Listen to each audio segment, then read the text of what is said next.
Hello and welcome to Monster Prom. I just got this game. I have not played it yet and I wanted to try it out. It's going to be one player. I'm going to do a short game. Spooky High School, the sweetest years of our lives. Back then we were young and unafraid. Sometimes reckless, sometimes brilliant, sometimes just stupid, but always willing to live life to the fullest. We were on a wild journey to discover who we really were. I want to be this girl. I think I'm gonna try to put my own name in. Okay. And we had yet to experience its ultimate challenge, the Monster Prom. I remember it clearly. 3 weeks were left, and as we fantasized about our dream prom dates, we were all scrambling to catch the attention of one of our 6 most charismatic classmates. Miranda Vanderbilt, 19, a sweet mermaid princess who was as cute as she was genocidal. Damien LeVay, 21, a fearless... If they're in high school, why are they 21 years old? But okay. A fearless demon with a taste for destruction and a love of fire. Scott Howell, 21, a werewolf athlete who compensated for his rather small brain with a stupidly huge heart. Liam D. Lioncourt, 4XX. He must be like 400 years old. A hipster vampire whose standoffish demeanor hid that he was truly a lovable dork. Polygeist, 22, a party ghost with an insatiable hunger for all the wrong things. And Vera Oberlin, 23, a mean, self-made Gorgon with a merciless sense of business. It was clear it had to be one of them, but who? We only had 3 weeks to choose our prom date, and even more daunting, we only had 3 weeks to woo them and conquer their heart. But as I already said, we were young and unafraid, and we were ready to start. Welcome to Monster Prom's stupidest pop quiz ever. All minds are rotten, but they are rotten in so many different ways. Worry no more. We're now using our PhD in bullshit to diagnose which kind of deviant sicko you are. Monster Prom's stupidest pop quiz ever, TM. We'll throw a bunch of absurd questions at you and turn your answers into your character's stats. This way, each of you will start by having stats that better reflect your true selves. Let's start. Okay. Democracy is just broken. What would be the best way of choosing the leaders of modern society? Whoever can play the most heartbreaking violin solo wins.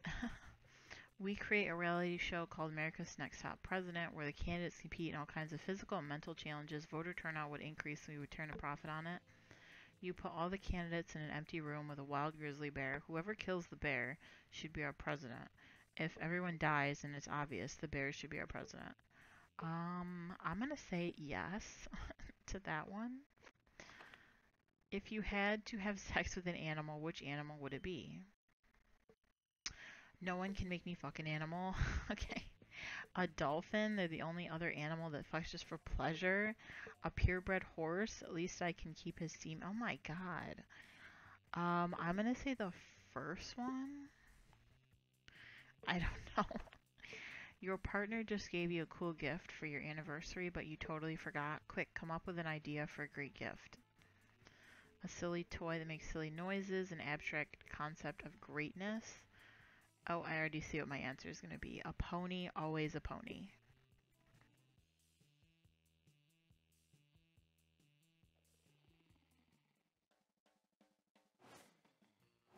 Okay, so what now? Week 1, morning. And it looks like I have a 9 in boldness. And, let's go to the library. That day you spent some time on the library PCs, mining some bitcoins. This is supposed to have something to do with solving algorithms and the rise of cryptocurrency. But you guess that nobody actually has any fucking idea how it really works. Anyway, you gain plus 2 bitcoins, which is equal to $2 million. Which unfortunately is equal to 2 monster dollars, so plus 2 money. Okay, that's good. Later, you see Damien and Miranda chatting, and being a nosy little bitch, you decide to insert yourself into the conversation. I look forward to this adventure, so is there anything more wonderful than getting insight into the lives of commoners? You better not pull that shit the whole time. My dads are lords of hell, you know. Technically, I'm royalty too. Are you, though? Damien rolls his eyes and turns to you. Mrs. Panthera paired us up for a hands-on homework assignment, going on an adventure. Apparently, I have some anger issues and a thirst for violence that should be channeling into something productive. Like a thirst for violence isn't productive in and of itself. And I'm supposed to work on being more independent. Which is so strange since I told my ladies and gentlemen in waiting to fix that for me last week. I wonder what sort of adventure might give us the wonderful experience we need to fix our perceived but obviously non-existent flaws. Go on a deep sea quest to steal beautiful pearls from a scary kraken. Journey to a volcano to have a hot time at a fire me pit strip club. I'm gonna do the kraken. Hey, good call actually. Miranda's already familiar with the ocean, so she can be a little bit more independent. I have absolutely no problems being independent. I know because I paid my servants to tell me that. You're the one who has the issues to be worked out, Damien, and an undersea adventure will be perfect. You can't fight fire with fire underwater. There's no fire there. Fair enough, and I can channel my violence into something productive by killing the kraken. Normally I don't condone killing for killing's sake. But this isn't for the sake of killing, it's for the sake of getting me pearls. The two of them dash off, cackling gleefully. They get full marks on their assignment and brag about this to anyone who will listen. Miranda has made the pearl the focal point of a choker, and Damien looks dashing in his kraken tentacle hat. You gain an appreciation for cephalopod-themed headgear, cephalopod, and you gain +2 smarts and +1 fun. Week 1, noon. Okay, we're in the lunchroom. I want to eat... Let's eat next to the nerdy people. When you arrive at the table, you find that Polly and Liam aren't eating. They're just taking pictures of their food. Welcome to the don't need to eat, so we just take dope food pics zone, baby. We believe that food, like children, should be seen and not tasted. Yeah, I mean, have you ever tasted a baby? Have you? I don't know, maybe. My weekends are usually kind of a blur, just like last Saturday. There will be plenty of time to chronicle your sexploits later, Polly. Right now, we need to focus on these food pics. While Liam and Polly were busy bantering, you were busy arranging a dope food pic of your own, and now to complete your masterpiece. Yeah, how about that? A food pic of Liam taking a food pic, so meta. You level your phone at Liam just as he's about to snap a food pic, but his vampire reflexes are too quick for you. Ha, trying to out-meta the meta master, are you? We'll see about that. Liam levels his phone at Polly. Just as she's about to take a food pic, now you're taking a food pic of a food pic of a food pic. Whoa, are we pointing our phones at each other now? I want to play too. Suddenly, Polly's got her phone pointed at you. It's a food pic of a food pic of a food pic of a food pic of a food pic of a food pic of a... We've done it. We've created the meta triangle, the most meta shape in existence. This is our finest hour. The world around you dissolves into green columns of numbers and letters. You've done it. You can see the code. You are the one. The programming of the video game you are in awards you by raising your relationship points with the character known as Liam. Yay! Week 1 evening.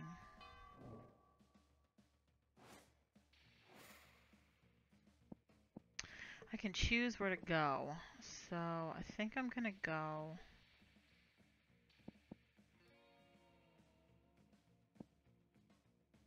I'm gonna go...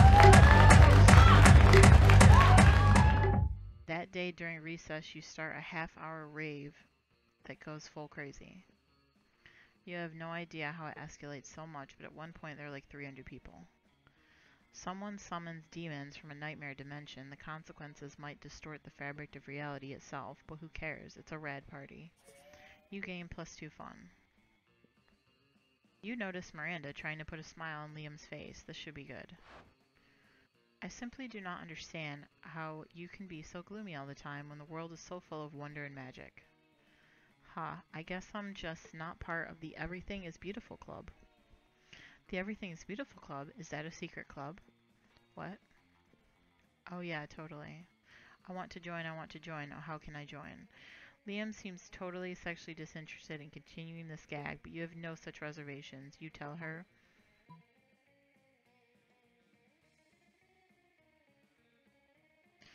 You're in luck. I just happen to have the membership paperwork right here. Oh, let's do this one. Oh, it's super easy to join. All you have to do is eat a bunch of cotton candy and crap out of unicorns, simpleton. Really? Yeah, that's exactly what the bullshit fairy told me when we were playing checkers the other night. That's all? Just those two things? Heh no. You've also got to write gullible across your forehead in permanent marker. Okay, wait, seriously? But Miranda's already gone. When you see her the next day, she's leading a unicorn and smiling from ear to ear. I did it. The Everything is Beautiful Club let me in. I had to fill out some extra paperwork because I had my manservant eat the cotton candy and poop out the unicorn. But I made up for it by tattooing gullible on his forehead instead of writing it. Yeah, well, you're welcome. Liam winks at you, and the wink is so cool you automatically gain +2 fun and +1 charm. Week 2 morning.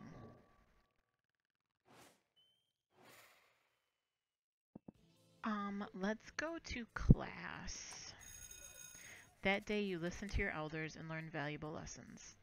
Sometimes, after all the monster nonsense and the dating gimmicks, you forget that attending class is supposed to be the primary activity at this high school.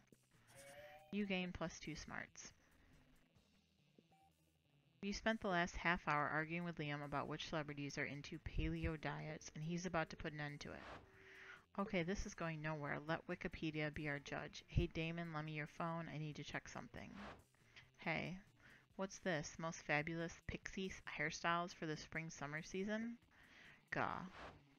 Oh, Damien is checking out fabulous hairstyles. Let me see. That's so sweet. We want to see. Gah. Okay, it's clear Damien is losing his shit over this. You feel kind of responsible, so the least you can do is handle some damage control by stopping Miranda and Polly from seeing his phone too. Yeah. Turn Damien's phone into a bird. Before anyone else can check Damien's phone, you improvise a spell. Your magic skills are on point, and the phone is surrounded by a very magical and very orange cloud. Then there is no more phone, and instead, a majestic, hoopy bird emerges from Damien's hand. What? Look, Mira, a bird. Eek. Air people attack. Wait, Miri, it's just a bird. Not all birds are trying to assassinate you. What a great spell, Jill, and I totally get your statement. Nowadays, we're way too addicted to our phones. We should get addicted to something better than phones, like birds. If you'll excuse me, I'm leaving to turn some phones into birds. People will thank me later. Thanks. You're still a bit intrigued by the whole fabulous hairstyles thing, but for now you gain +2 creativity and +1 smarts. Week 2 noon.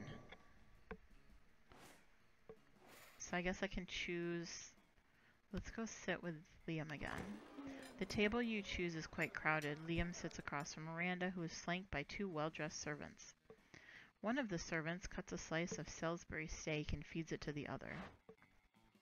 Seriously, Miranda, you have servants to chew your food for you? What? Of course not. That would be barbaric. The servant happily swallows the Salisbury steak. I have servants to eat for me. They're called eating serfs. Don't you have any? First of all, no, I don't eat food. Second of all, that totally defeats the purpose of eating. Aren't you worried about starving? Why would I be? My serfs get all the calories I need to stay fit and healthy. Ugh, I have no objective reason to care about this, but suddenly it's all I care about. Someone convince Miranda to stop this madness. Maybe you should start this madness? Liam, imagine all the food you could Instagram without having to eat any of it. But Miranda, look at the contented smile on the servant's face. You think he's eating for you, but secretly he's eating for himself. Let's do the Instagram one. You might have a point there. For too long I have needlessly ordered off the cafeteria menu, leaving my food untouched, even as I take the most artistic grams. I justified the wastefulness by the intense artistic merits of my photographs, but I need compromise no longer. Finally, I can have my cake and pay someone else to eat it too. Still, Miranda, this makes way less sense for someone who actually needs to eat to survive. Oh, you're just jealous of how cute my serfs are. Eat up, little guys. I'm not full yet. Seriously, how does Miranda keep from starving to death? Do they put an IV in her while she sleeps? Whatever, she's happy.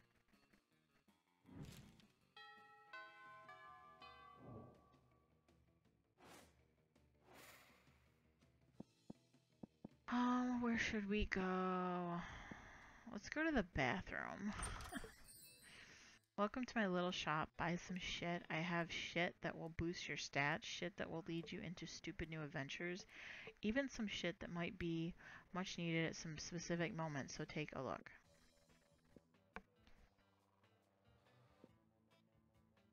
She has a sexy fake Latin accent, a penguin mask, a Russian novel with insightful approach. That Bob Ross. Crafting your art requires years of hard work. Good old cocaine and glasses. I only have $6. Ew.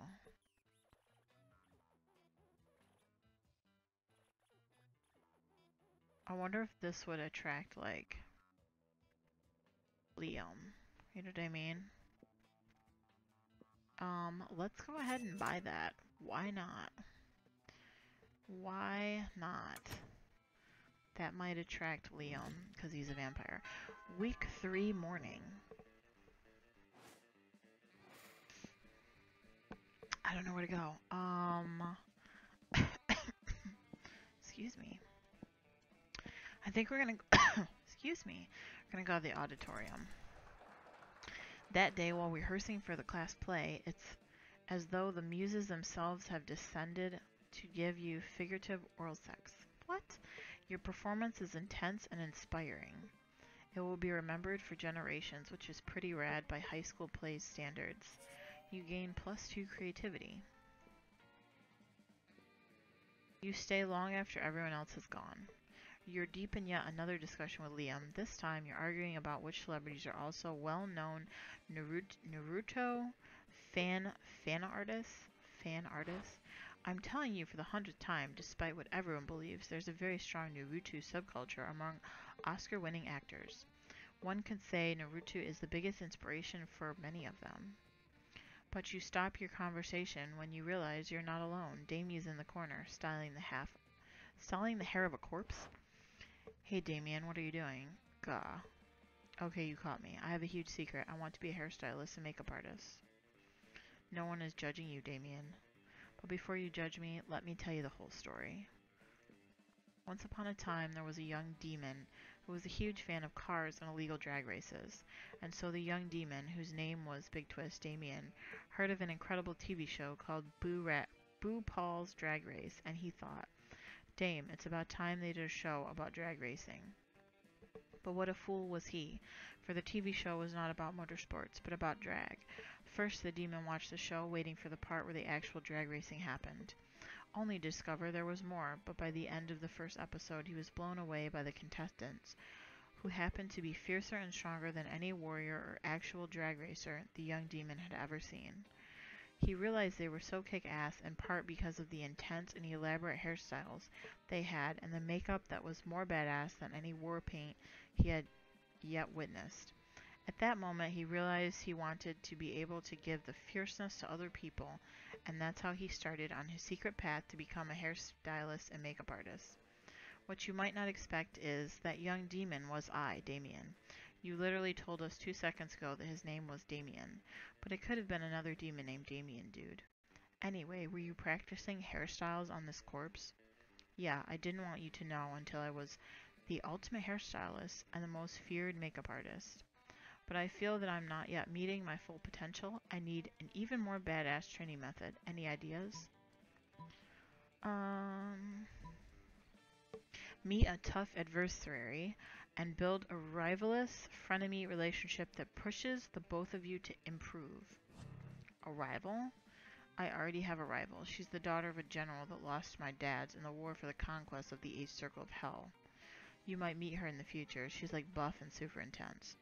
Spoiler alert, but stop complaining, Damien. You can totally handle 2 rivals. Just find a new one on Grindr, the Tinder for rivals.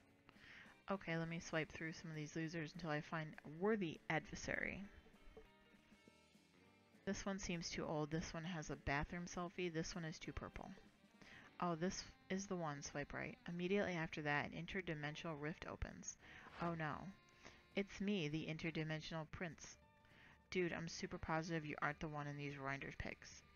Of course, of course. I was practicing an ancient custom of our dimension. It's called catfishing. But that's not important. Let's be rivals, Damien. Let's build a relationship as adversaries that slowly shifts into a tense romance. What? Sure, so what's your favorite hairstylism technique? Hairstylism? I have no idea what that is. I have serfs for that, my love. Can't we just fast forward to the part where we make out? Go kiss a portal, dude. And so Damien pushes the interdimensional prince through his portal back to his own dimension. Great solution, Jill. I don't need an app to find my enemies when I seem to have one right in front of me.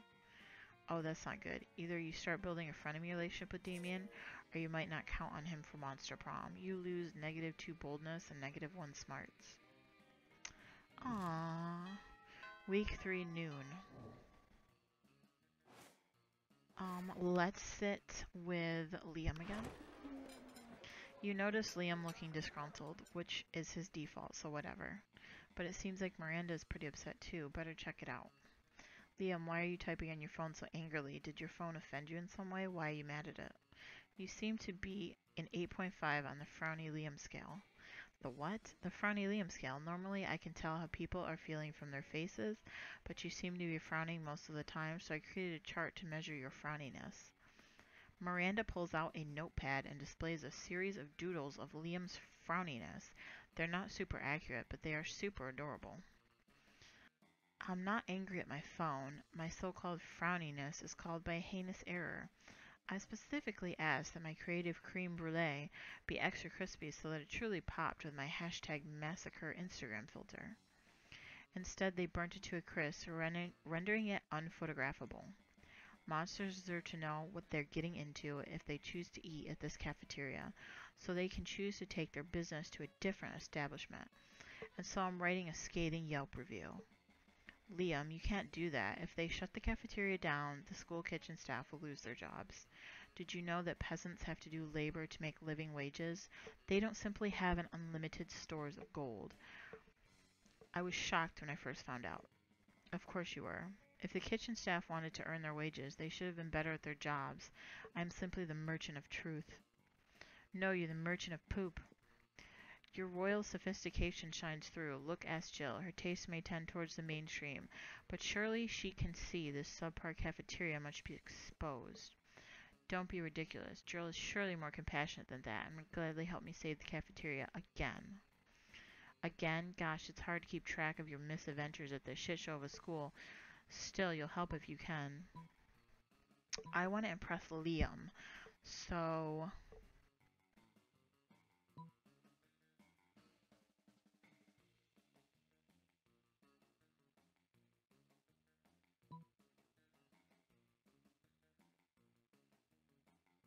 Yeah, let's do this one because it says, Liam, one lone voice simply cannot shut down this cafeteria, at least not the voice of a high schooler. Let's get a renowned food critic to write a Pulitzer-worthy expose to be published in the most widely read periodicals.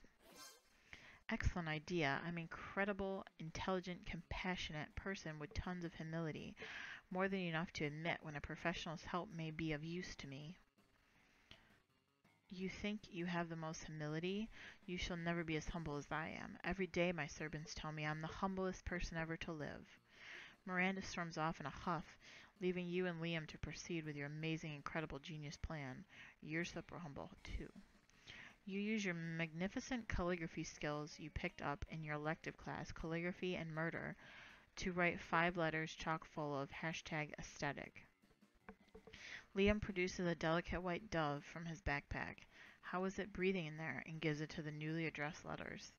You're not sure what's more intriguing, the fact that Liam trusts that the dove will be read, the addresses to deliver the letters, or the fact that the addresses he wrote down were just their emails. Regardless, this seems to have worked because within a minute of the dove's release, you receive your first reply on your phones. Ah, I knew the exquisite Jacques something would have enthusiasm for our plight, thus his immediate response. Dear Liam, I received your message. Though the calligraphy is quite impressive, I'm afraid I must give you the same answer I gave you when you asked me to write your review on the cuisine cooked by your friend's grandmother last Thanksgiving. I don't know how you got a dove to find out where I live based on my email address, but stop contacting me. Most lovingly yours, great and humblest food critic, Jacques. Oh, Jill, nobody understands the severity of the creme brulee transgression. Thank goodness we have each other. Heck yeah, you have each other for prom. Hopefully, at the very least, maybe he'll let you borrow that dove sometime to send anthrax to your enemies. Okay, that was interesting. Week 3 evening, so it's right before the prom. I guess I can pick where to go. I think I'm gonna go to, like, somewhere I haven't been. So let's try... Have I been everywhere? I've been in the auditorium, I've been to class, I've been in the library, I've been outdoors, I haven't been to the gym, so let's do that. That day, an epic dodgeball match takes place. Everything seems lost, but you deliver an inspirational speech that fuels your team's spirit, leading to a spectacular comeback. You're clearly a natural-born leader. You gain +2 charm. You look over your shoulder to realize Liam has been staring at you for probably the last 45 minutes. He's so silent. Hey, I was just wondering if you would like to perhaps sit next to me in a large darkened room while silently passing judgment on a popular film. And afterwards we could adjourn possibly to an eating establishment where I can watch and take artistic photos of you consuming calories. Well, of course you would. You're absolutely love to. Oh boy, are you two going on a date? What? No. What are you even doing here? Eavesdropping? But what do you mean it isn't a date? Aren't you asking Jill out to dinner and a movie? I am not asking out anyone, and it is not a date. Dating is a cheesy, cliched artifact of heteronormative something culture. Well, if it's not a date, what is it? Damn coach. If you can't convince Liam that if you can't convince Liam this isn't a date, he may not go out with you at all. You think fast and tell them. It's performance art. Liam forgot to tell you we'll be wearing duck costumes the whole time. Duck costumes? Duck costumes. Well, that changes everything. It does. Sure it does. I thought you two were planning a romantic evening. Really, you're just trying to show our school spirit. But the school's mascot isn't a duck. Well, of course not, but you know what they say. It's not the mascot that matters, it's the dressing up in a hot foam rubber costume. Okay, thank you. But I suppose dressing up as 2 giant ducks would subvert expectations to a delightful degree. It's settled. Later that night, you and Liam are kicked out of a movie theater for being giant ducks. Liam writes a scathing blog post about it. It's the best not date you've ever had. You gain +2 fun and +1 smarts. The monster prom draws near. Who will you ask for prom? Well, obviously Liam. Look, I can ask myself. Let's go with Liam. Ask Liam to prom. Yes. You finally pluck up the courage and ask your beloved to go to monster prom with you. You and me? Psh. That'd be so predictable. Don't be a fool. Oh, so right now I only date blue inanimate objects. Don't harass me with your narrow mind and please respect my sexual preferences. Really? That's terrible. You couldn't get a date for monster prom. Actually, you couldn't get a date for the rest of your life. Some nights alone in your bed you wish sadness was an STD because at least you wouldn't be getting so much of it. Well, that's just lovely.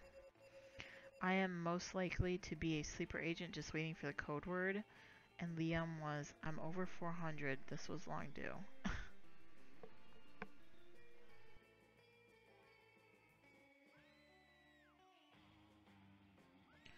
Well, that was interesting, I guess. Those 3 weeks were maybe the most epic and absurd weeks of our lives. After Monster Prom, we kept on living our lives, falling in love, battling for friendship, and learning who we were and who we could be. Am I even in this picture? Oh yeah, I'm right there. What is that in the middle? And you know what? As it always does, life happened, and it was wonderful. Liam honed his most admirable skill and got a job with it. He now designs Instagram filters. Miranda used her vast surf knowledge to get a job at handpicking the best surfs for other people. Unsurprisingly, she ended up leaving her surfs to do the work. Vera realized she was a character in a video game which infuriated her. She spent her life making connections and building power because she's not part of the game. She plays the game. So be careful. Maybe now she's the one pulling your strings. During those 3 weeks, Monster Prom seemed bigger than life, and then it was gone, just like that. The battle for Monster Prom might have ended then, but there were a lot of battles left in the war called youth. But once again, we were young and unafraid, and we were ready to start.